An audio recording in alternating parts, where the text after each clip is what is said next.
Alaska సమావేశం fail అయిన నేపథ్యంలో మరో కీలక సమావేశం జరగబోతోంది. ఆగస్టు 22న ఈ సమావేశం నిర్వహించడానికి అమెరికా అధ్యక్షుడు డొనాల్డ్ ట్రంప్ సన్నాహాలు చేస్తున్నట్లు సమాచారం. కాగా ఈ కీలక సమావేశంలో డొనాల్డ్ ట్రంప్, పుతిన్తో పాటు ఉక్రెయిన్ అధినేత జెలెన్స్కీ కూడా పాల్గొనే అవకాశాలున్నాయి.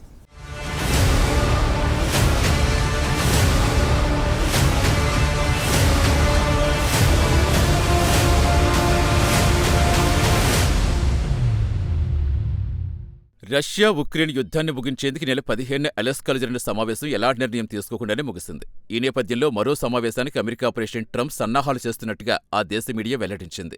ఆగస్టు 22న ఈ కీలక సమావేశం జరిగే అవకాశం ఉందంటోంది.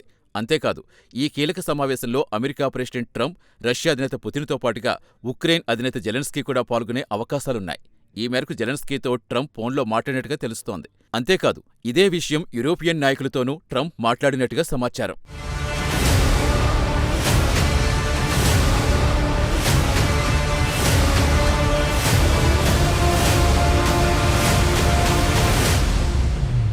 కాగా ఈ నెల 18న ట్రంప్తో జెలెన్స్కీ సమావేశమయ్యే అవకాశాలున్నాయి. ఈ సమావేశానికి యూరోపియన్ యూనియన్ దేశాధినేతలను కూడా ట్రంప్ ఆహ్వానించినట్టుగా సమాచారం. కాగా ఈ విషయంపై జర్మనీ ఛాన్సలర్ ఫ్రెడరిక్ మెర్జ్ కూడా మాట్లాడారు. 18వ తేదీ సమావేశం తర్వాత త్రైపాక్షిక సమావేశంపై ఓ ప్రకటన విడుదల చేసే అవకాశముందని పేర్కొన్నారు.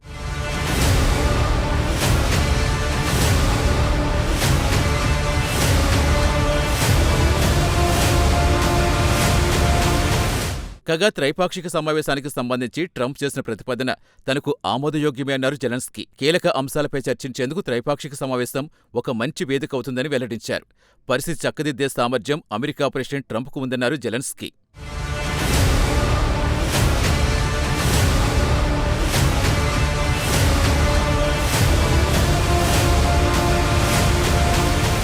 కాగా 18న అమెరికా ప్రెసిడెంట్ ట్రంప్తో జెలెన్స్కీ సమావేశమవుతున్న నేపథ్యంలో యూరోపియన్ నేతలు అప్రమత్తమయ్యారు.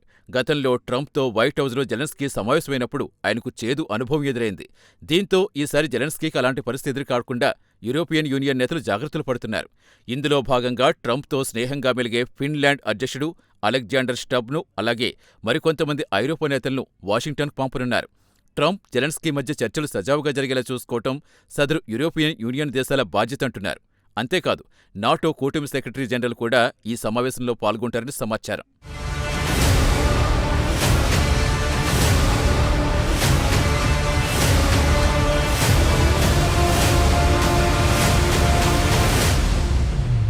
రెండో ప్రపంచ యుద్ధం ముగిశాక యూరప్ దేశాలు బలపడ్డాయి.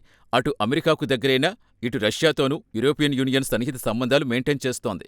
అంతేకాదు, చమురు, ఇంధనం వంటి అనేక కీలక అంశాల్లో పశ్చిమ యూరోప్లో మెజార్టీ దేశాలు రష్యాపై ఆధారపడుతున్నాయి.